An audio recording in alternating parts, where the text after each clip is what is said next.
कोई कह रहा है कि वो अपराधी है, तो कोई कह रहा है कि बॉलीवुड को आज हिलाने वाला आ गया है। क्या कहना चाहेंगे? देखिए, बॉलीवुड को हिलाने वाला कौन आ गया, क्या आ गया? बॉलीवुड अपने कर्मों से हिलेगा, क्योंकि उसके कर्म भारत की संस्कृति को धूमिल करने के रही लगातार रहे बॉलीवुड के। कौन क्या कह रहा, हमें उससे मतलब नहीं है। लॉरेंस बिश्नोई, देखो हमारे देश के अंदर लगातार हिंदुओं की भावनाओं के साथ हो रहा है खिलवाड़। लॉरेंस का बार बार नाम लेना, मैं किसी के किए अपराधों को मिटाने का काम नहीं कर रहा हूँ, लेकिन मैं ये बताना चाह रहा हूँ कि क्या किसी ने लॉरेंस को मारते हुए देखा किसी को आज तक?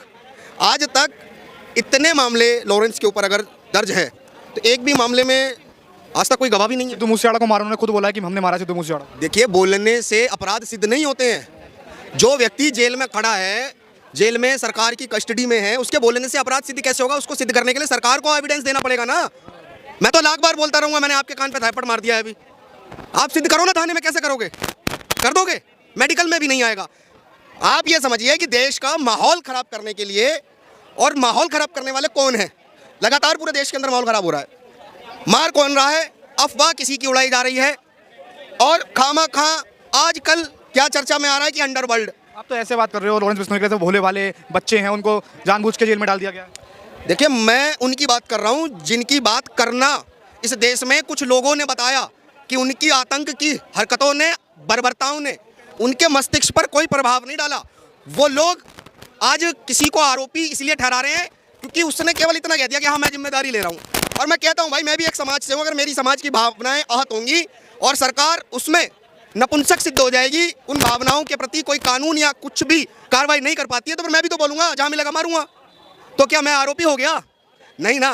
देखिए, जिस व्यक्ति पे ऑलरेडी कानूनी बंदिश है, वो बंद है, वो कैसे किसको मार रहा है, ये जांच का विषय है। ये बाहर लोग जो अफवाहें उड़ा रहे हैं, मैं आपसे एक बात पूछना चाहता हूँ। एक विधायक की हत्या हो जाती है, हत्या हमारे देश में अपराध है, लेकिन बर्बरता जब कुछ समूह भीड़ के रूप में करती है, वो अधिकार है। ये कैसे दोयम दर्जे की बात है?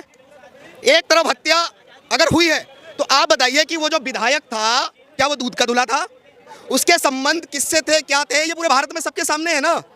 बॉलीवुड की सफाई अगर करनी है, तो मैं एक ही बात कहता हूँ कि बॉलीवुड के 3 खान साइड कर दो, बॉलीवुड की सफाई ऑटोमेटिक हो जाएगी। हमने वो दौर भी देखा जब हमारे एक गायक को मार दिया जाता है मौजपुर के अंदर। यही वो लोग थे।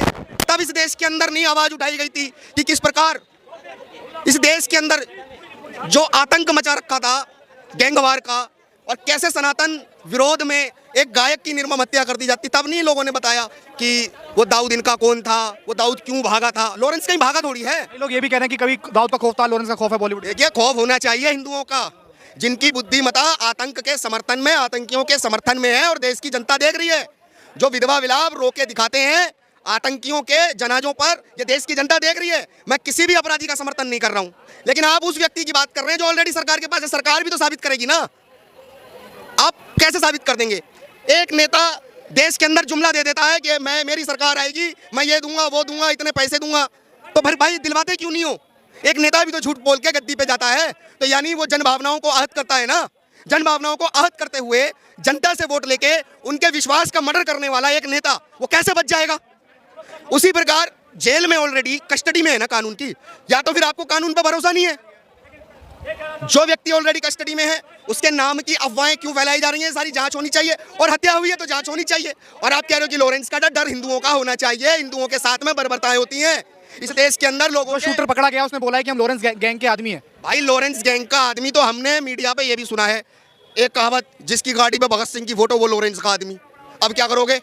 मैं अपनी छाती पे भी भगत सिंह को आइडल मान के टैटू बनवा लूंगा, तो मैं लॉरेंस का आदमी हो जाऊंगा? मैं राष्ट्र का आदमी हूँ, और हमारे देश के अंदर मैं लॉरेंस के लिए एक बात तो कर सकता हूँ, जो आपके माध्यम से आपके व्यूअर भी सुन ले। लॉरेंस भले चाहे अपराधी है या नहीं है, वो कोर्ट तय करेगा, न्यायालय तय करेगा, लेकिन हमने एक बात देखी है कि लॉरेंस के द्वारा देश विरोधी एक भी गतिविधि नहीं है।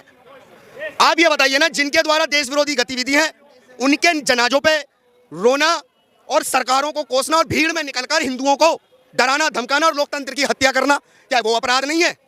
ये माया जाल खत्म करो। आरोप जो आप लगा रहे हो, इन आरोपों की जांच करो। और जो लोग धमकी दे रहे हैं, भाई मैंने एक मुंबई की एक वीडियो देखा वायरल, वो धमकी दे रहा है।